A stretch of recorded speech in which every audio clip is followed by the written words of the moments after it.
सावधान। ळमो अर्हन्ताळं ळमो सिद्धाळं ळमो आयरियाळं ळमो छायाळं ळमो लोये साहुळं। मंगलमय मंगलकरं वीतरागवे ज्ञान नमो ताहि जाते भय अरिहंतादिमहा। करि मंगल करि हो महा ग्रंथ करन के काज याते मिले समाज सब पावे निज पद राज पावे निज पद राज। राम कहानी सुनो रे राम कहानी राम कहानी सुनो रे राम कहानी। सुनत हरस आवे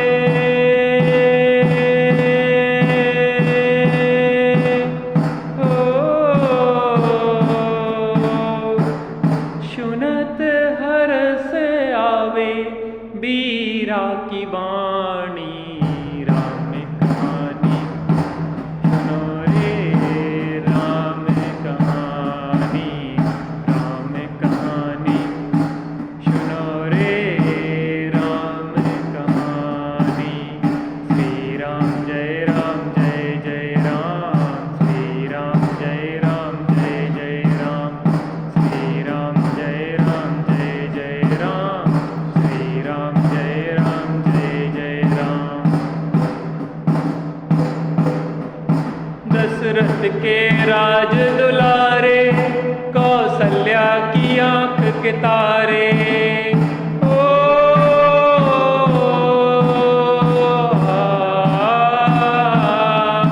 दशरथ के राज दुलारे कौशल्या की आंख के तारे वे सूर्यवंश के सूरज वे रघुकुल के उजियारे। रवि सेन गुरुवर बोले ओ रवि सेन गुरुवर बोले अमृतमयी वाणी राम कहानी सुनो रे राम कहानी राम कहानी सुनो रे राम कहानी। श्री राम जय जय राम श्री राम जय जय राम श्री राम जय जय राम श्री राम जय जय राम। वज्रवर्त धनुष गढ़ करके रघुलाए सीतावर के ओ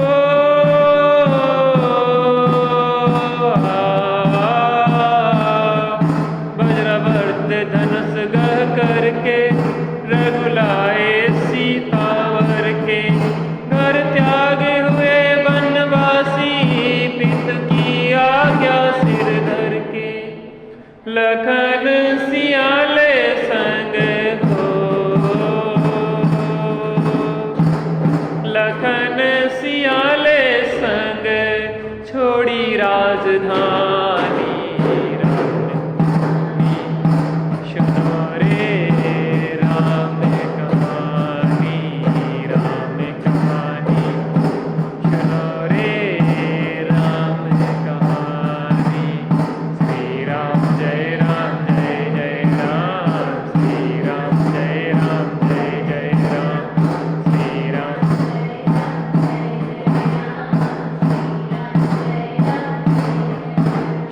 श्रीनाथ दशानन करके ले आया सीता हर के।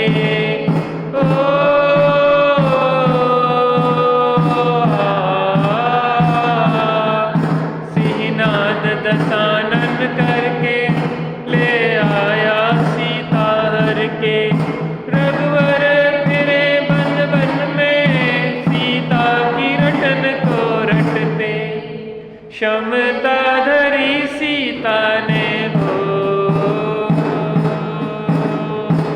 क्षमता धरी सीता ने तत्व ज्ञान बल से।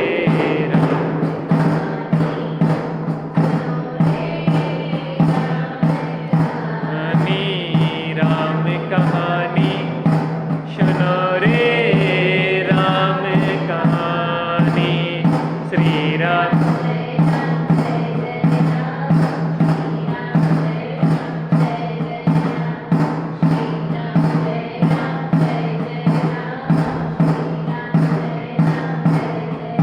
श्री राम ने हनु पठायो, हनु राम दूत बन आयो।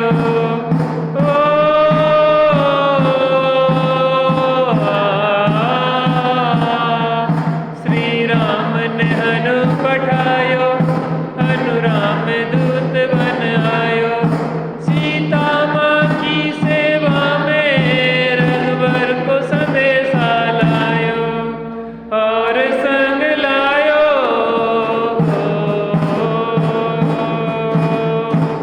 और संग लायो रघु मुद्रिका निशानी।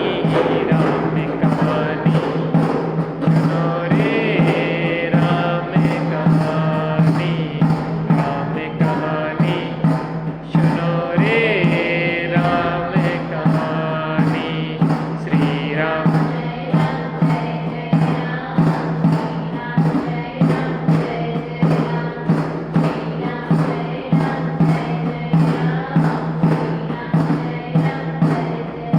लखन दशानन बध करके रघुलाए सीता जय के।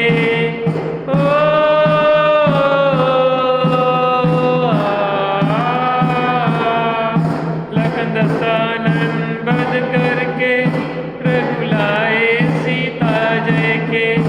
और भेंट में दे दी लंका विभीषण ज्ञानी को जय के। लखन सियाले संग हो, लखन सियाले संग आए राजधानी। राम कहानी राम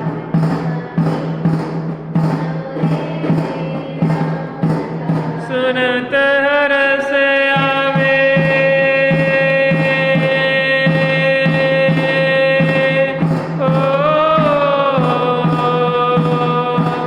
सुनत हरस आवे मीरा की वाणी। राम कहानी सुनो रे राम कहानी।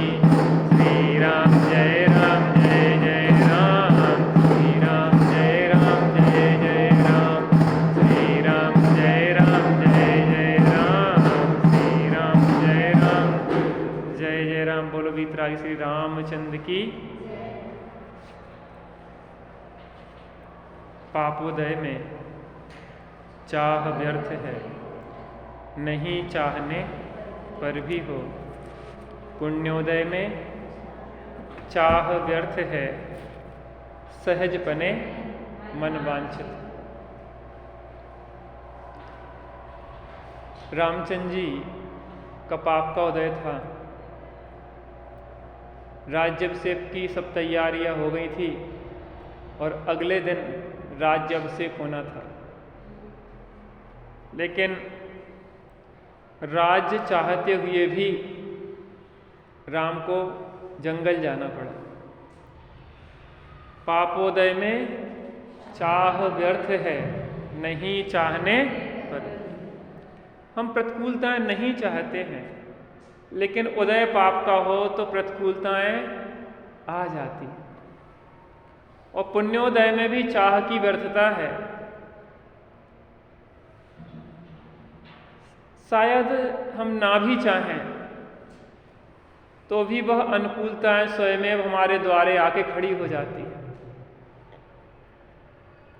सहज पने मनवांछित अर्थात लौकिक जन जिन अनुकूलताओं को चाहते हैं, ज्ञानी जन उन्हें नहीं चाहते हुए भी सहज पुण्य के उदय में उन्हें प्राप्त हो जाती हैं विभूतियाँ। एक स्थिति वह थी कि राम राज्याभिषेक कराना चाह रहे थे, लेकिन राज्याभिषेक नहीं हुआ। और यहाँ राम राज्याभिषेक नहीं कराना चाह रहे थे, वो कह रहे थे कि लक्ष्मण को राजा बनाओ, लेकिन उसके बाद भी राज्याभिषेक होना था, पुण्य का उदय था, तो अनुकूलताएं सहज बन गई। इसका मतलब यह है चाह कि दोनों स्थिति में निरर्थकता है। विकास भैया बहुत गहरा सूत्र है जी। समय सार का एक कलश है, उसको रविंद्र पंडित साहब ने अपने भाषा में उसको परिवर्तित किया। विकल्प पर में अकिंचित कर है और अपने लिए अनर्थकारी है। विकल्प पर में अकिंचित कर है और अपने लिए अनर्थकारी है। कैसा है? एक बार बोलेंगे आप लोग? विकल्प पर में अकिंचित कर है और अपने लिए अनर्थकारी है। विकल्प जानते ना? हम सोचते कि हमारे पास धन आ जाए, ये विकल्प है। हम चाहते कि हमारा अच्छा व्यापार चले, हम चाहते अच्छी नौकरी लग जाए, हम चाहते अच्छा बिजनेस हो, अच्छी पत्नी हो, अच्छा पति हो, अच्छे बच्चे हों, अनुकूलताएं हो, सब कुछ है। ये विकल्प है ना, हमारे विकल्प चल रहे हैं, विचार चल रहे, सोच विचार चल रहे। लेकिन हमारे विकल्पों से दो चीजें होती हैं। एक होती है वस्तु की योग्यता, माता, एक होती है वस्तु की योग्यता, दूसरे होता है विकल्प। कौन कौन सी दो चीजें हैं? योग्यता और विकल्प। कार्य विकल्प से होता कि योग्यता से होता? एक हमारे साधर्मी, उनकी नौकरी जब लगी लगभग 15,000 रुपये से लगी, 2-3 साल पहले ही 15,000 रुपये महीने उनका था, मैंने महीने का। पूना में रहना पड़ता था, सोचता था कि क्या चक्कर में पड़ गए। लेकिन बढ़ते बढ़ते 25,000 हुआ, 30,000 हुआ। उस समय कोरोना आ गया, वर्क फ्रॉम होम लग गया, सब बातें हैं। घर से नौकरी करी तो कितने 1 लाख का पैकेज हो गया। 1 लाख पे तय करी थी कंपनी ने, और जब पैसा दिया तो उसने 1.5 लाख रुपए महीने के हिसाब से, ज्वाइनिंग के लिए थोड़ा समय था ना, तो उन्होंने कहा ज्वाइनिंग में 1 लाख रुपए की बात हुई, और जब ज्वाइन किया तो 1.5 लाख के हिसाब से उनका पैकेज हो गया। और अभी फिर सैमसंग कंपनी ने उसने दिया, तो वो समझ नहीं रहा था कि हमारा सिलेक्शन हो पाएगा। उसके बाद सीधा पैकेज 26 लाख रुपए का हो गया। अब सोचो, जिसको 16,000 मिलते हों,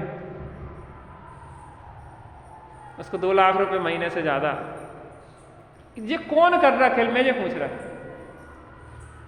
कई लोग बहुत प्रयत्न करते हैं फिर भी नहीं मिलता है, कुछ लोग कुछ प्रयत्न नहीं करते फिर भी बहुत मिल जाता है। ये कौन है इसके पीछे? कुछ कर्म है ना, कर्म दिख नहीं रहे हैं वो, लेकिन खेल उनका चल रहा है।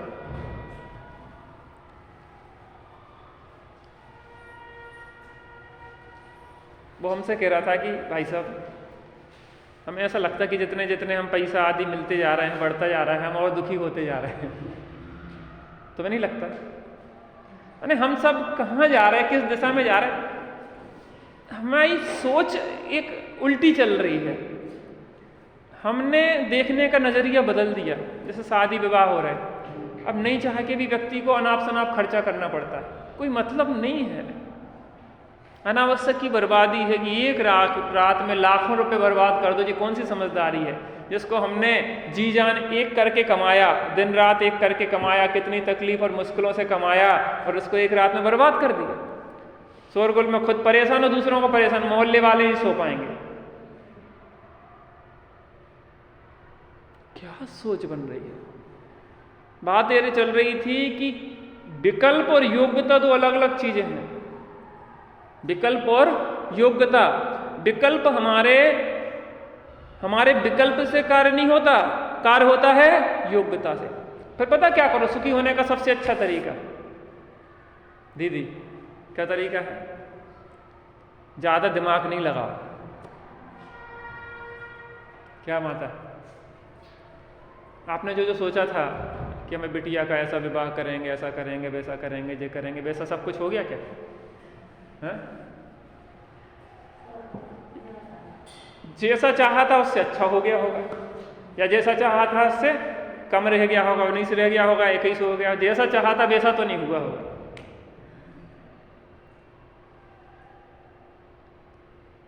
आप विचार करो ना, अपन यहाँ पूरा वर्तमान योग खोल के देख रहे हैं एक एक जीवन चरित्र को कि क्या हो रहा है।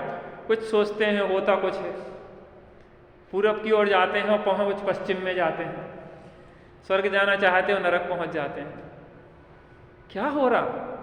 पता कितना सरल है सुखी होने का उपाय? कितना? जो दिमाग का बोझ है ना 10 क्विंटल का, भी हाल 1 मिनट में कम हो जाए।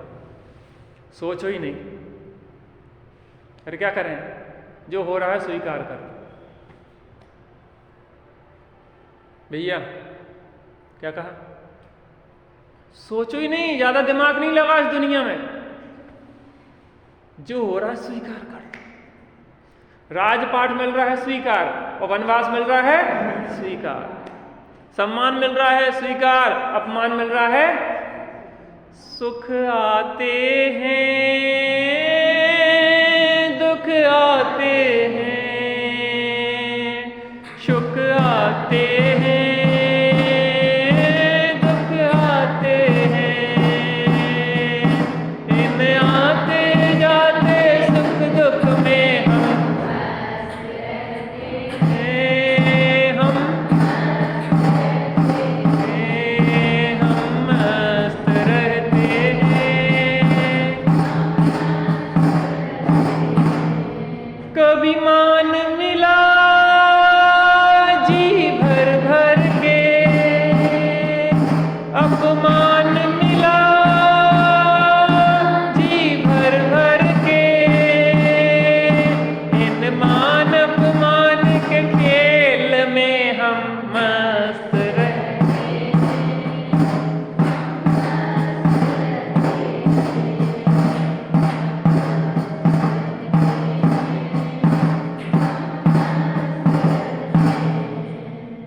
स्वीकार। इतना सा मंत्र है, जो होता है वह होने दो, होनी को स्वीकार करो। अभी समय सार जी में कर्ता कर्म अधिकार चल रहा है। कर्ता कर्म अधिकार जीव की अनादि काल से परद्रव्य में कर्तृत्व बुद्धि है। मैं करता, मैं करता, मैं करता, मैं करता, मैं करता, मैं करता। पिताजी को लगता है कि बच्चों को हम पाल रहे हैं, और बेचारे टेंशन डिप्रेशन में रहते हैं। पिताजी रात में नींद नहीं आती, हम पाल रहे हैं बच्चों को, हम पाल रहे हैं, हम पाल रहे हैं। जबरदस्ती उस कुत्ते जैसी हालत है हमारी, जो बैलगाड़ी के आगे आगे चल रहा, सोच रहा मैं चला रहा हूँ, मैं चला रहा हूँ। बच्चा ट्रेन को धक्का दे रहा है, वो सोच रहा कि मैं चला दी, मैंने चला दी, मैंने धक्का दिया। गजब हो गया। कितना सा काम करना? स्वीकार। क्या करना भैया? स्वीकार। क्या करना? सुनील भैया, सुनील नाम? सुनील क्या? सुनील, सुनील भैया। हाँ, इनकी मुस्कुराहट बहुत दिन बाद देखने को मिली। ये आजकल अपनी दुकानदारी में बिल्कुल तल्लीन हो गए हैं। कोरोना के बाद बड़ी मुश्किल से तो दुकानदारी ढंग से चलनी शुरू हुई, सीजन आया है, और अब थोड़ी कमाई कर लो। यहाँ भी सीजन चल रहा है।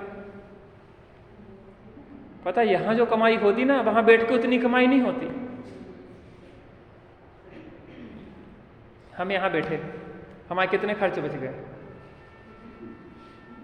शादी करते, दुकानदारी में और परेशान होते, बच्चे होते, फिर उनकी संभाल, उनकी पढ़ाई, फिर उनकी शादी, फिर उनकी बहू, फिर कितनी समस्या है। कितने खर्चा बच गए हमारे। यहाँ बैठ जाओ, सब खर्चे बच जाएंगे तुम्हारे, सब टेंशन बच जाएगी। अब लेकिन समस्या ये है, एक बार क्या हुआ, एक भैंस थी, भैंस, उसके सींग ऐसे थे, ऐसे गोल राउंड में एक दूसरे से जुड़ जाते ना, गोल घेरा टाइप का बना था। तो एक व्यक्ति सुबह सुबह वो भैंस निकलती थी और रोज़ सोचता था कि यार इस भैंस के सींग के अंदर अगर गर्दन चली गई तो क्या होगा। सुबह से कुल्ला करे और भैंस उस दिन समय चढ़ने के लिए जाए तो बार बार सोचे कि भैंस की जो सींग का राउंड है ना, उसके अंदर अगर गर्दन चली गई तो क्या होगा, क्या होगा। तो बहुत दिन हो गए ऊहा पोह में, उस दिन सोचा एक दिन भैंस की सींग के बीच में गर्दन डाल के देखी, और इतने में भैंस बिचक गई तो भाई साहब वो गर्दन फंस गई सींग के बीच में और वो खचोड़ता हुआ चला जा रहा। अधमरा सा जैसे तैसे लोगों ने उसको बचाया। कह लो क्या भैया क्या हुआ क्या हुआ। कह हम जो सोच रहे थे कि आखिर इसकी सींग के बीच में गर्दन चली जाए तो क्या होगा। उसको देखने के चक्कर ही वही मारे गए। विकास भैया शादी के बाद क्या होगा, आबेल मुझे मार। हम तो भैया बेलों से बच गए, आप भी विचार कर लेना। आराधना में कुछ नहीं लगता, सही बताएं। हमारे कपड़े इतने चलते, हम बार बार इसलिए बताते कि हमें पहले हम भुगत चुके बहुत समस्याओं से, इतने चलते हैं फटते ही नहीं, खराब ही नहीं होते, खर्चे ही नहीं है कुछ, काय का खर्चा है। संतोषी सदा सुखी। और घर गृहस्थी में कितने ही कमाओ तो भी कम पड़ा रहता है। उनने 1 लाख का विवाह, उनने 10 लाख का, उनने 1 करोड़ का, उनने 10 करोड़ का, उनने 1 गाड़ी। आपके यहाँ कितने लाख की कार आई अभी? 18 लाख की आई ना? आई किसी को जिसका 52 लाख का पैकेज है आपके यहाँ, उसके यहाँ 18 लाख की कार आई। 18 लाख की कार, कितनी चर्चाएं, 18 लाख की कार। उन्हें हमने देखा कि नहीं देखा अभी तक? आते यहाँ पे स्वाध्याय में, बताओ ऐसे पैसे का क्या काम। हमारा चिद्रूप अच्छा है, बेकार है ये, और सबसे अच्छा है। हमारे मुनिराज कितने अच्छे हैं, 11 नंबर गाड़ी से चले जाते हैं अपने नॉन स्टॉप। 11 नंबर जानते हैं? 2 पैरों की गाड़ी, जहाँ चलना में चले जाना, पेट्रोल ना कुछ, ना कोई समस्या, ना कोई ड्राइवर, ना कोई समस्या। हम दरिद्रों को तो महान दृष्टि से देखते हैं और महानों को दरिद्र देखते हैं, ये हमारी खोटी दृष्टि है। और आज वर्तमान पंचम काल में ऐसी उल्टी खोटी दृष्टि हो गई है कि पैसे से मूल्यांकन होने लगा, बाहर की गाड़ियों से मूल्यांकन होने लगा, बड़े मकानों से मूल्यांकन होने लगा, जेवर से मूल्यांकन होने लगा, डेकोरेशन से मूल्यांकन होता है, जो कि महाहिंसा कारक है। कितना पाप कमा के वो दुर्गति में जा रहा है और हम अनुमोदना करके हम भी दुर्गति में जा रहे हैं। कार्य कैसे होता है? योग्यता से, विकल्पों से कार्य नहीं होता। भरत जी नहीं चाह रहे थे कि हमें 6 खंड जीतना पड़े, लेकिन योग्यता थी चक्रवर्ती बनने की तो बनना पड़ा। लक्ष्मण को नहीं पता था कि हमें 3 खंड के विजेता बनना, लेकिन योग्यता थी तो 3 खंड के अधिपति सहज में बन गए। परिस्थिति आपको कहीं भी बिठा सकती है। आप भले ना चाहो कि मैं प्रधानमंत्री नहीं बनना चाहता, नरेंद्र मोदी ने सपना भी नहीं देखा होगा कि मैं प्रधानमंत्री बनूंगा। द्रौपदी मुर्मू ने सोचा भी नहीं था, वो अपने जीवन की घटना बताती है कि मैं तो एक आदिवासी घर से थी और सेवा भावी थी, तो लोगों ने कहा कि आप थोड़ा चुनाव लड़ लो, क्या को वार्ड मेंबर या जो भी छोटे मोटे। मैंने मना कर दिया, सेवा करने के लिए फिर आधी रात को भी जाना पड़ेगा, सब लोगों ने फोर्स किया, पति ने की, फिर हम सेवा करेंगे तो निकलना पड़ेगा, आपको थोड़ा सहयोग करना पड़ेगा। 4-4 बच्चे हैं, कहाँ से करेंगे? सब लोग नहीं आप करो, बहुत सेवा भावी हो। धीरे धीरे बढ़ते बढ़ते एक बच्चा मर गया, लड़का, दूसरा लड़का मर गया। कितने संघर्ष के साथ धीरे धीरे बढ़ती हुई मंत्री बन गई, विधायक, जो भी सांसद जो भी बनी हो, विधायक बन गई, शायद फिर राज्यपाल बन गई, और भाग कहाँ ले आई? राष्ट्रपति। अभी भी बहुत सीधी सच्ची सी है, हम जितनी भी कुटिलता सी नहीं दिखती, वो इतनी आदिवासी है, इतनी भावुक होकर बोलती है। आप उसकी स्पीच सुनो, भाग्य बिठाल देता है। तुम्हें हमारे विकल्पों से होता भी नहीं, हम नहीं चाहेंगे तो भी जहां बैठना होगा वो बैठना पड़ेगा, भाई सब नहीं चाहोगे तो भी। इसलिए काहे को विकल्प लगा रहे? जो योग्यता है हम उस चक्रवर्ती गद्दी पे भी बैठेंगे तो निर्लिप्त होकर बैठेंगे, बस इतना सा है। हम भेद विज्ञान करेंगे कि ये पद हमारा नहीं। हे अपद पद में मत अंधे जगत के प्राणियों, यह पद तुम्हारा पद नहीं, उन्मत्त हो क्यों सो रहे। ये हमारा पद नहीं, हमारा तो निश्चैतन्य पद है। रामचंद्र जी यही सोच रहे हैं। लक्ष्मण राम के पास गए तो उन्होंने कि लक्ष्मण के पास जाओ। लक्ष्मण के पास गए उन्होंने कि अच्छा स्वामी के होते हुए सेवक राजा बन जाए, ये कौन सी उल्टी रीति चल रही है। उन्होंने कि हमारे स्वामी राम हैं और वही राजा बनेंगे। अब समस्या ये खड़ी हो रही थी कि नारायण तो ये थे, 3 खंड के अधिपति तो ये थे। तो अब समस्या ये थी कि इन्हें संचालन करना था 3 खंड का, क्योंकि वो उस जाति की प्रकृति थी। तो उन्होंने कहा एक काम करो, मध्यम मार्ग निकालो, दोनों को राज्य अभिषेक कर दो। तो राम और लक्ष्मण दोनों का ही अभिषेक हो गया। तो वहां पे भरत ने दीक्षा ली और वो मोक्ष चले गए। कैकेयी ने भी दीक्षा ली और 300 अन्य स्त्रियों ने भी उनके साथ दीक्षा ले ली। महाभाग्य जाग जाते हैं आराधना के मार्ग में। मोह में पड़ी थी, अब अपनी आराधना करने निकल गए। यहां पे राम राज्य प्रारंभ हो गया। अब क्या होता है, पृष्ठ क्रमांक 235, छंद क्रमांक 51। वीतरागी देव तुम्हारे, जैसा जग में देव कहाँ। वीतरागी देव तुम्हारे, जैसा जग में देव कहाँ। मार्ग बताया है जो जग को कह न सके कोई और यहाँ। वीतरागी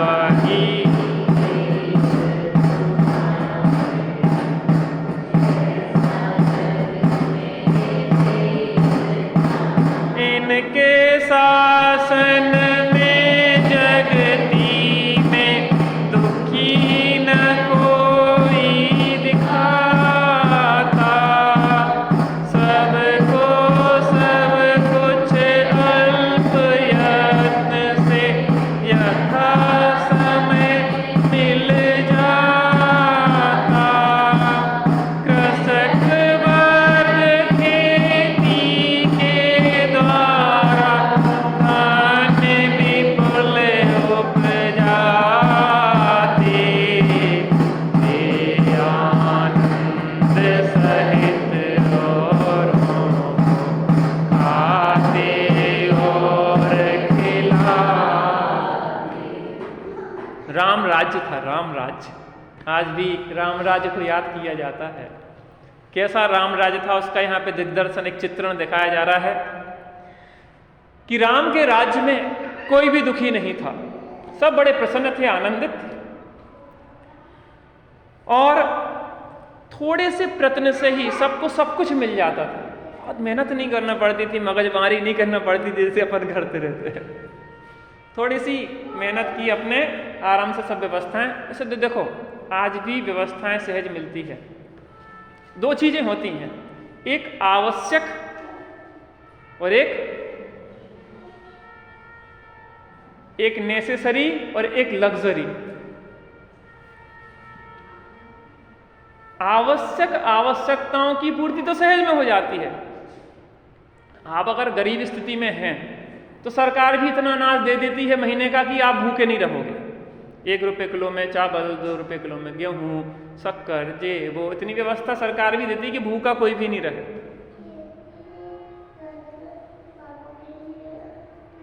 अगर आप बीमार हो गए तो 5 लाख रुपए तक का इलाज का खर्चा भी सरकार उठा देती है। मकान बनवाना है आपको तो 2.5 लाख रुपए तक का मकान बनवाने के लिए देती है। तुम्हें क्या चाहिए? मोबाइल चाहिए? मोबाइल से पेट भरता क्या?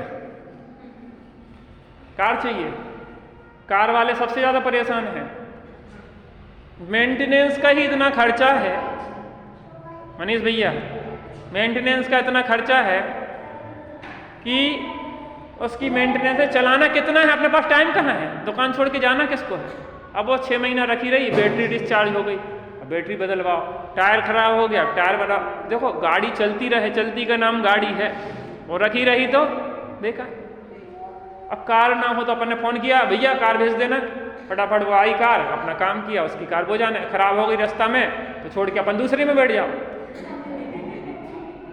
और अपनी हो सो आधी रात को धक्का देते फिरो, बेटा उस पर पैर नहीं रखते, ए दीदी जिनमानी रखते ना, पैर नहीं देते उस पर। बहुत समझदार बच्ची, हमारी बात एक बार में मान लेती। शांति सुनो, राम कहानी सुन रहे अपन है ना। हाँ बड़ी प्रसन्न होती, घर गए थे आज बड़ी प्रसन्न होके भैया जी आ गया।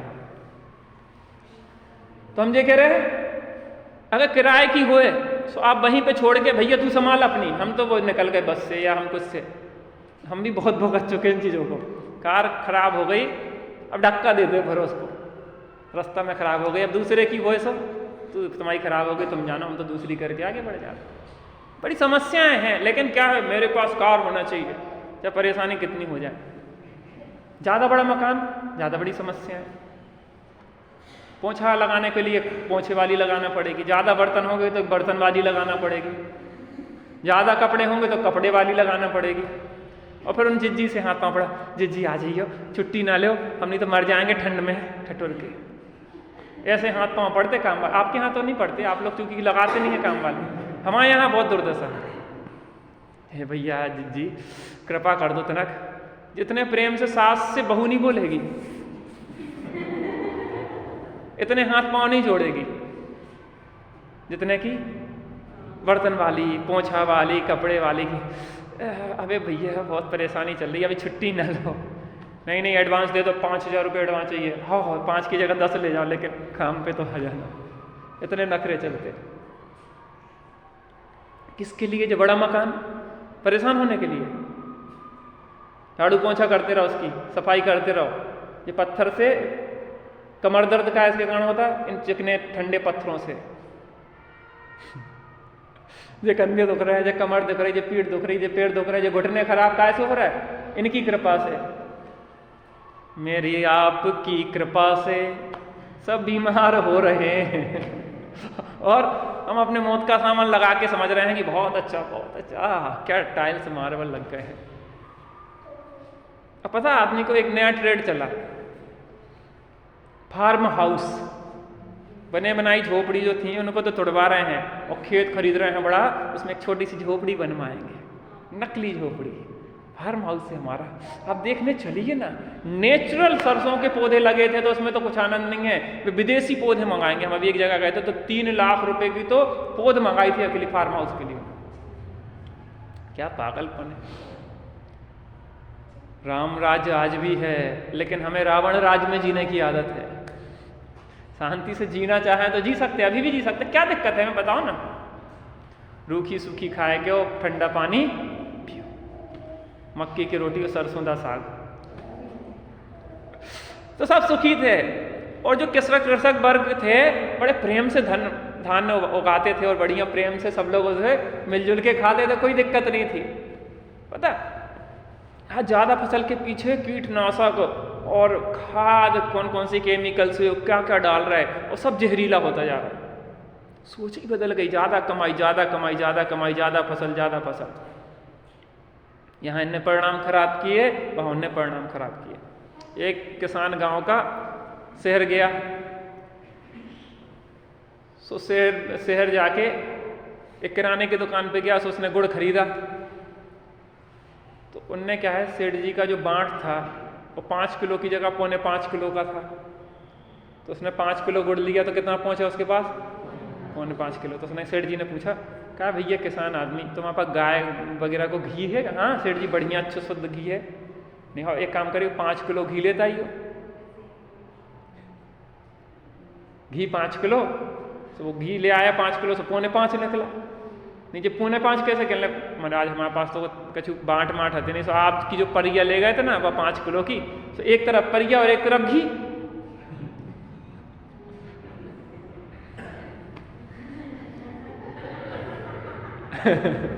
एक तरफ परिया धर दे, एक तरफ घी धर दो। अब सेठ जी माथा ठोके कि हमारी पौगा भर गुड़ में तो ज्यादा फर्क नहीं पड़ा, लेकिन पौगा भर घी में बहुत फर्क पड़ गया। 1000 रुपया किलो को चल रहा, 250 रुपया चलेगा, और 40 रुपया किलो के गुड़ में 10 ही रुपया आया उसके तो, यानी कि 990 को नुकसान किसने किया? हमारी सोच गंदी होती जा रही है। ये जो सोच एक दूसरे से कनेक्टेड है, वहाँ उसने मिलावट की, वहाँ उसने मिलावट की, वहाँ उसने मिलावट की, एक दूसरे को जहर खिलाते जा रहे हैं। बहुत गंदी स्थिति है। हम जी सकते हैं आज भी राम राज्य में। कुछ लोग को संकल्प लेने की जरूरत है कि हम अपने जीवन को बदलेंगे, और एक व्यक्ति का जीवन जहाँ बदलता है वो समाज बदलना शुरू हो जाती है। जहाँ एक व्यक्ति, महात्मा गांधी ने संकल्प लिया कि स्वतंत्रता हमारा जन्मसिद्ध अधिकार है और हम इसे लेकर आए। किसका था ये? चलो किसी का भी हो, लेकिन स्वतंत्रता के बारे में विचार तो किया। स्वतंत्र हुए कि नहीं हुए? अहिंसक रीति से स्वतंत्र। हम सबका संकल्प, हम एक एक में महात्मा गांधी है। एक व्यक्ति का संकल्प पूरे समाज को बदल सकता है।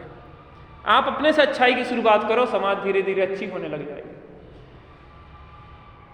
दुनिया अच्छी चाहते हैं, लेकिन हम अपने को सुधारना नहीं चाहते। तो राम राज्य चल रहा था, और वहां पे कृषक वर्ग खूब धान उपजाते थे, और सब लोग खाते थे और खिलाते थे, जैसे आप लोग खूब खिलाते हो खाते हो। यहाँ की कुछ विशेषताएं अच्छी हैं। आपको खाने खिलाने का बहुत अच्छा लोगों को वात्सल्य है, और खूब अच्छा प्रेम से 24 आधर्मी आते हैं, बढ़िया खाते हैं और खिलाते हैं। बहुत सारी चीज़ें अलग अलग जगह से सीखने लायक होती है, ऐसा नहीं है। यहाँ पे बहुत सारी अच्छाइयाँ हैं और बहुत कमियाँ भी रहती हैं कुछ। तो अपने को अच्छाइयाँ को बढ़ाना है और कमियों को धीरे धीरे दूर करना है, तो अपन महान बन जाएंगे। कल हमारे गीत गाए जाएंगे। सुनोरी नैतिक की कहानी। वणिक वर्ग में सत्य धर्म था, मन में कपट न माया, न्याय मार्ग से मिल जाता जो होसे उससे खाया।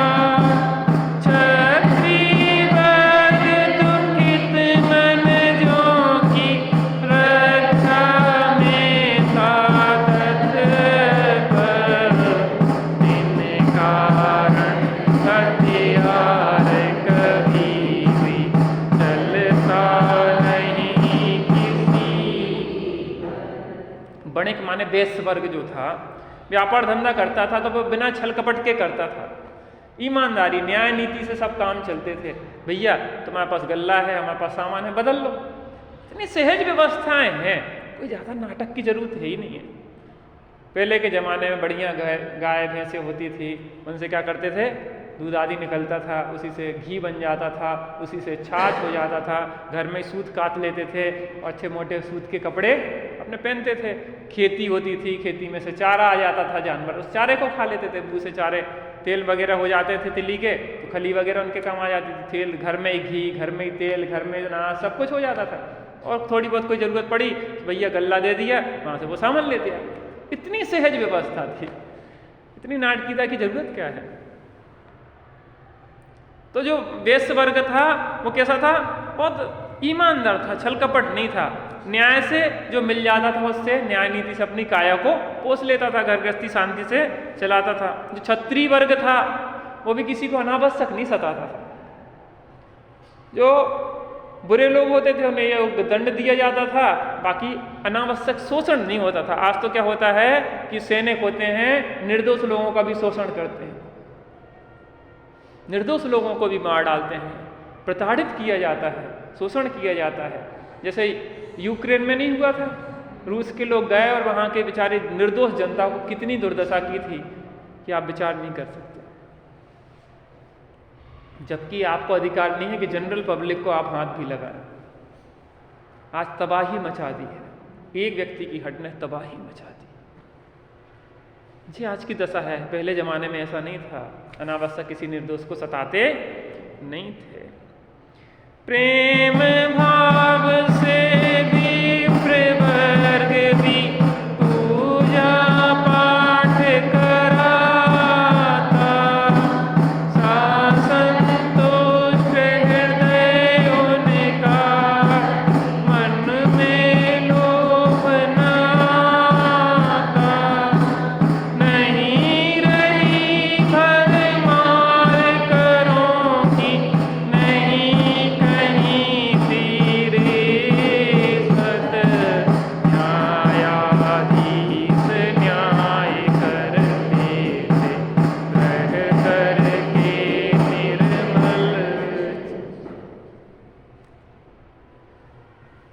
प्रेम भाव से विप्र वर्ग भी पूजा पाठ कर, ब्राह्मण जो थे ना, 4 जो वर्ण है ना, वर्ण व्यवस्था के आधार पे यहाँ चर्चा कर, जो ब्राह्मण आदि थे पूजा पाठ करवाते थे, धर्म धार्मिक अनुष्ठान करवाते थे, लोगों को धर्म ध्यान में लगाते थे, तो वो प्रेम से पूजा पाठ कराते थे। वो बहुत संतोषी थे, संतोषी सदा सुखी। एक घटना आती ना कि सेठ जी परेशान थे कि 6 पीढ़ियों की व्यवस्था हो गई और 7वीं पीढ़ी का क्या होगा, 7वीं पीढ़ी का क्या होगा।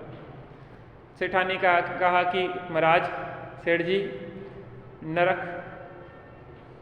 नहीं, 8वीं पीढ़ी का क्या होगा, 7 की व्यवस्था हो गई। तो उन्होंने कि महाराज नरक तो 7 ही होते हैं, 8वां नरक कहाँ से ले आओगे।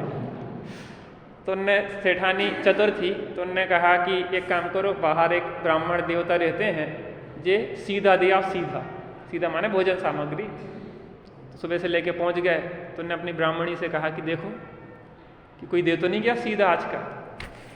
तो ब्राह्मणी ने कहा कि आज सुबह तो कोई दे गया। तो उन्होंने कहा महाराज सेठ जी अब हमारे पास तो भोजन की आज की व्यवस्था हो गई है, तो अब हम नहीं रखेंगे। नहीं, कल के लिए रख लो, कल पुण्य की व्यवस्था करेगा, हम आज से क्या को टेंशन ले, कल की व्यवस्था कौन करेगा, कल का पन। अबे सेठ जी सोचने लगे कि इस व्यक्ति को तो कल की चिंता नहीं है, और हम कब की सोच रहे हैं, 8वीं पीढ़ी का। अपन तो नहीं सोच रहे हैं, वो तो उन सेठ की बात है। सिंगोली के लोग तो बहुत संतोषी हैं, यहाँ के लोगों को तो आज की भी चिंता नहीं है, कल की तो छोड़ो।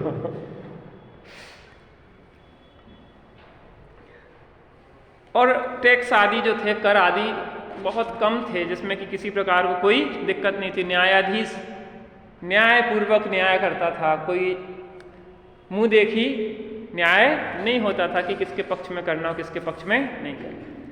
करे न कोई कलह परस्पर, सभी प्रेम से रहते, डरते सब अतिशय अधर्म से, सत्य बात सब कहते।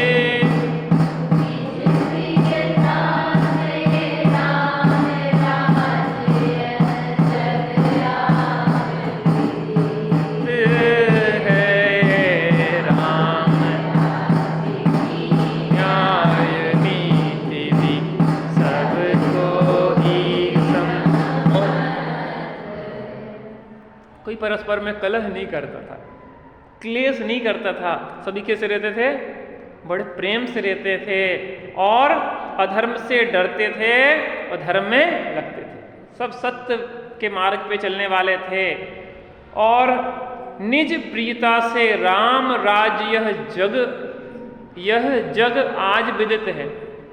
उसी की लोकप्रियता है, उस न्याय व्यवस्था के कारण ही आज भी वह राम राज्य याद किया जाता है कि भैया यहाँ तो अच्छा चल रहा हो ना काम, तो कैसा है, राम राज्य चल रहा है, भैया राम राज्य है यहाँ।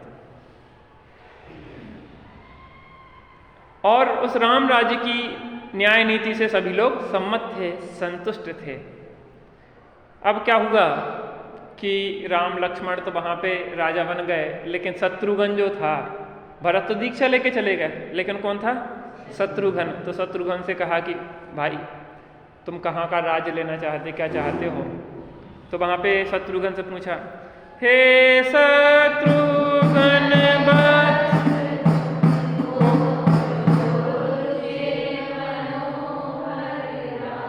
बीतेरा, एक मिनट, साधना के रास्ते आत्मा के वास्ते, चल रे राही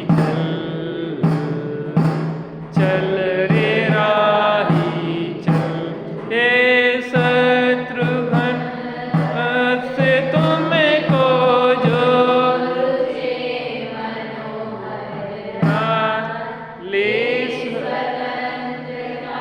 पूर्वक उसको भोगो। एक मिनट, लय इसकी थोड़ी सी उसी लय में आएगा शायद। हे शत्रुघ्न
चाचा ऊपर चले जाना, थोड़ा तय सबको ले गए, पता नहीं कहाँ गया, बहुत देर के निकले। शत्रुघ्न से पूछा कि तुम जो चाहो देश ले लो, बहुत सारे देश विदेश हैं, और अयोध्या का राज्य चाहते तो अयोध्या का राज्य ले लो, तुम तो अपनी इच्छा बताओ। अब क्या बोलते हैं, पूज दीजिए मुझे प्रेम से मथुरा देश प्रधान, बोले राम बस उसमें है मधुपति बलवान, लंकापति का खेले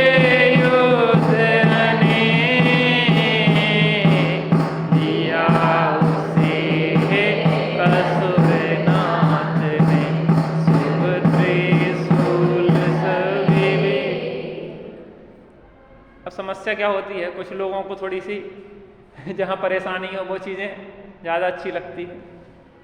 सीधा सीधा मार्ग व्यक्ति को समझ में नहीं आता है, टेढ़ी चीज़ें चाहिए पड़ती है।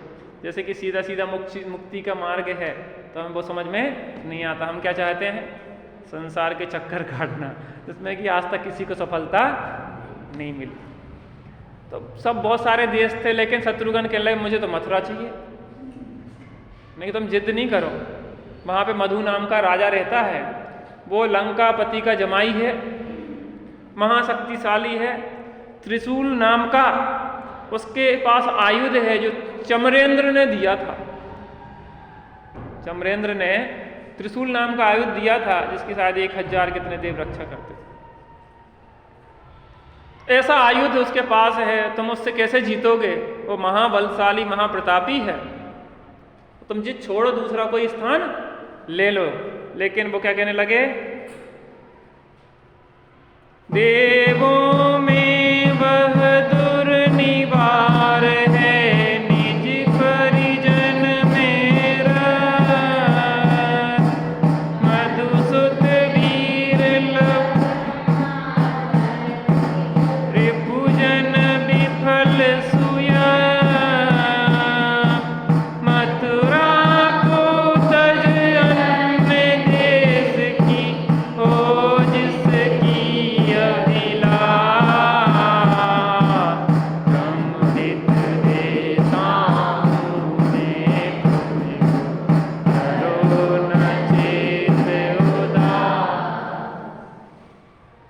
लोग असंभव जैसा कार्य भी करना चाहते हैं। उनने कहा कि देखो, किसी ने भी रेत में तेल नहीं निकाल पाया, लेकिन हम क्या करेंगे, क्या करेंगे, रेत में तेल निकालेंगे। किसी ने भी आज तक पत्थर पे फसल नहीं उगा पाई, बीज नहीं उगा पाए, लेकिन हम पत्थर पे बीज बो के दिखाएंगे। और किसी ने भी आज तक जल को मथ के घी नहीं निकाल पाया, मक्खन नहीं निकाल पाए, लेकिन हम क्या करेंगे, हम निकालेंगे। आज तक किसी को संसार में सुख नहीं मिला। भाई साहब इतने पीछे बैठ जाते हैं अंधेरे में कि हमें इधर पास में क्या दिक्कत है, कुछ दिक्कत है क्या? हम जबरदस्ती मोक्ष थोड़ी ना ले जाएंगे, आपकी इच्छा होगी तब ले जाएंगे, आगे आ जाया करो। क्या हम क्या करेंगे, हम क्या करेंगे, रेत में से तेल निकालेंगे और पानी को मथ के घी निकालेंगे। ऐसा ही राम ने समझाया कि भैया मान जा, तू काय को चक्कर में पड़ रहा है, वो बहुत शक्तिशाली है, वहाँ पे तेरे को खतरा है। लेकिन वो कहला नहीं, मैं तो लूँगा तो मथुरा ही लूँगा, मैं और कुछ मानने वाला नहीं।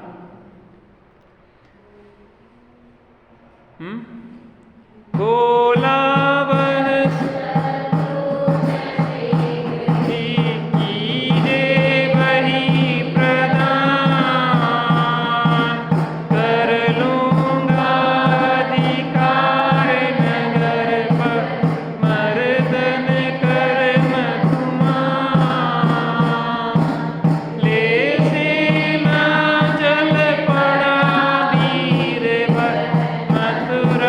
नगरी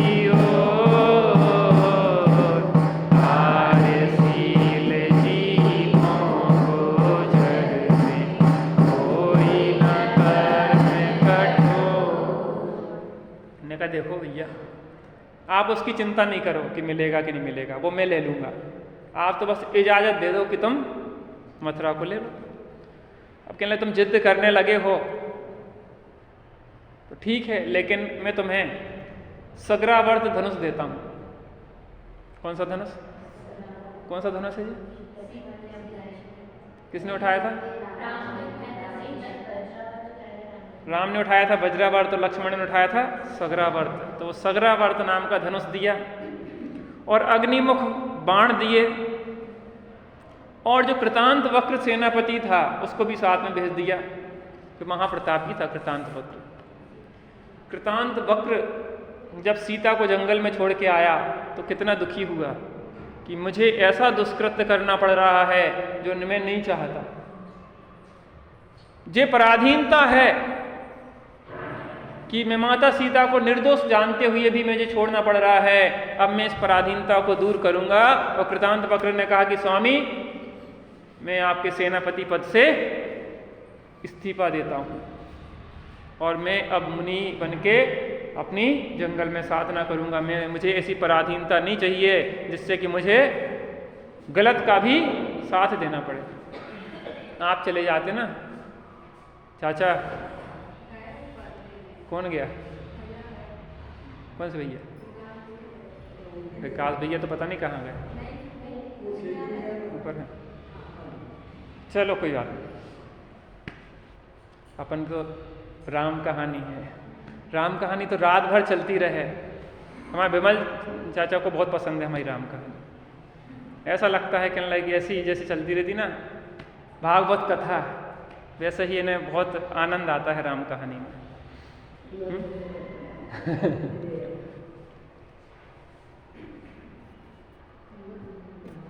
किसकी कौन सी कथा है ये? भागवत कथा। भागवत कथा माने भगवान की कथा, वीतरागी श्री राम कथा है। अच्छा जी बताओ, घर जाके क्या करेंगे अपन? थोड़ा मोबाइल चलाएंगे, थोड़ी टीवी देखेंगे, हैं? उसमें क्या मिलेगा? यहाँ पे तो कुछ अच्छा सीख रहे कि नहीं सीख रहे। और ये भी तो एक सीरियल चल रहा है, वो टीवी पे देखते हैं, ये साक्षात देख रहे हैं, जो प्रत्यक्ष है वो परोक्ष है, और वो झूठी कहानी है, वो ये सच्ची कहानी है। तो कृतांत वक्र सेनापति गए, वहां वो सब लोग पहुंच गए और वहां पे सेना चल पड़ी। कालिंदी के दीर्घ कूल पर अपना डेरा डाला, कार सिद्धि के अवसर में ही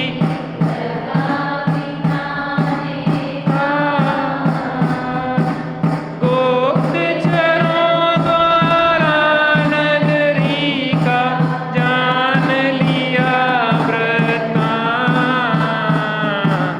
रजनी समय भूप बिन नगरी रहती है अति।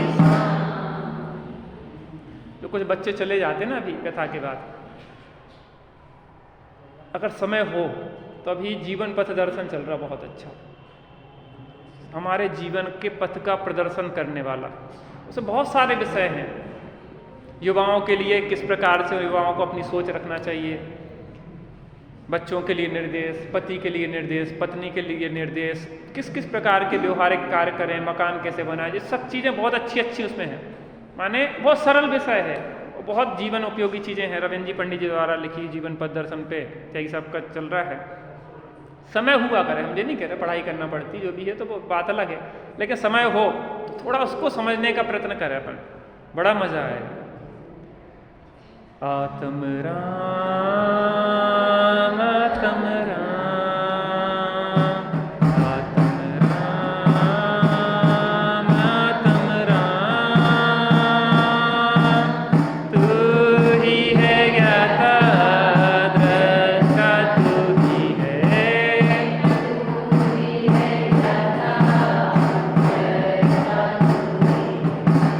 मैं ही हूँ ज्ञाता दृष्टा, मैं ही हूँ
भी मुक्ति गए जा रहे जाएंगे।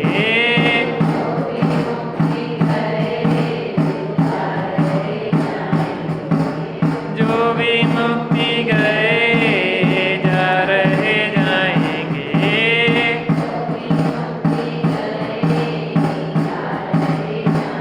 तू ही तो है तारनहार, आत्मराम।